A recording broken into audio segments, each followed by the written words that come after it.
വർഷങ്ങൾ നീണ്ട കാത്തിരിപ്പിന് വിരാമം വിട്ടുകൊണ്ടാണ് എംസി റോഡ് വികസനവുമായി ബന്ധപ്പെട്ട നടപടികൾക്ക് ലോകബാങ്കും പച്ചക്കൊടി കാണിച്ചത്. ലോകബാങ്കിന്റെ സാമ്പത്തിക സഹായത്തോടെ നടത്തുന്ന റോഡ് വികസനം എന്ന പേരിൽ ലോകബാങ്കിന്റെ അനുമതി ലഭ്യമാകുന്നതിന് വേണ്ടി അധികൃതർ കാത്തുനിൽക്കുകയായിരുന്നു. കോട്ടയം, പത്തനംതിട്ട, എറണാകുളം ജില്ല ഉൾക്കൊള്ളുന്ന പ്രദേശത്താണ് റോഡ് വികസനം നടക്കേണ്ടുന്നത്. ചെങ്ങന്നൂർ മുതൽ മൂവാറ്റുപുഴ വരെയുള്ള പ്രദേശത്താണ് ഇനി റോഡ് വികസനം അവശേഷിക്കുന്നത്.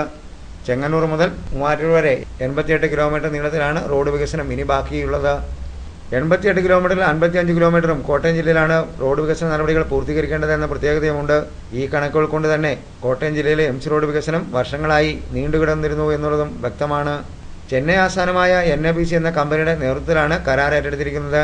ലോകബാങ്ക് സാമ്പത്തിക അനുമതി സംബന്ധിച്ച ഉറപ്പ് നൽകിയതോടെ NABCയുമായുള്ള കരാർ നടപടികളാണ് ഇനി അവശേഷിക്കുന്നത്. NABCയുമായുള്ള കരാർ നടപടികൾ പൂർത്തീകരിച്ചാൽ ഉടൻ തന്നെ നിർമ്മാണ പ്രവർത്തനങ്ങൾക്ക് തുടക്കമാകും. ചെങ്ങന്നൂർ മുതൽ ഏറ്റുമാനൂർ വരെയും ഏറ്റുമാനൂർ മുതൽ മൂവാറ്റുപുഴ വരെയും 2 റീച്ചുകളിലായി റോഡ് വികസനം നടത്താനാണ് തീരുമാനമെടുത്തിട്ടുള്ളത് എന്നാണ് അധികൃതർ പറയുന്നത്. പൊതുമരാമത്ത് വകുപ്പിന്റെ ഉടമസ്ഥയിലുള്ള സ്ഥലം KSTPക്ക് വിട്ടു നൽകുന്നതോടെയാണ് നിർമ്മാണ പ്രവർത്തനങ്ങൾക്ക് തുടക്കമാകുന്നത്. സർവേയർമാരുടെ കുറവും ഫോർമൽ വിജ്ഞാപനത്തിൽ ചില സ്ഥലങ്ങൾ വിട്ടുപോയതും റോഡ് വികസനത്തെ ഇനിയും സാരമായി ബാധിക്കുമോ എന്ന ആശങ്കയും ബാക്കി നിൽക്കുന്നുണ്ട്.